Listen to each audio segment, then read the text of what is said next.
14+ year ଆମେ ପୁରା ଫୁଲ୍ tablet ଖାଇବେ। ଆଉ ଏଇଠି ଆମର ଯଦି କୋଉଠି ଜଳାପୋଡ଼ା ହେଇଥିବ ନିଆଁ ଜନ୍ତ ଆଘାତ ହେଇଥିବ ତାହେଲେ ଏଇଠି ନିଆଁ ଜନ୍ତ ଆଘାତ ହେଲେ ସିଲଭରଏକ୍ସ କରିବା। ଆଉ ସିଲଭରଏକ୍ସ ଅଏଣ୍ଟମେଣ୍ଟ ସେଟା ସାପ କାମୁଡ଼ିଲେ ଏଇଟା କଣ କରିବା ଅଛି।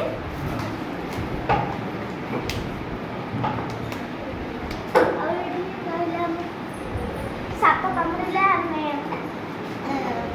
ହାତରୁ ସବୁ ଜିନିଷ କାଢ଼ିଦେବା ଏବଂ ସାପ ଯେଉଁଠି କାମୁଡ଼ିଥିବ ତାହା ଗୋଡ଼କୁ ସଫା କପଡ଼ାକୁ ବାନ୍ଧିଦେବା।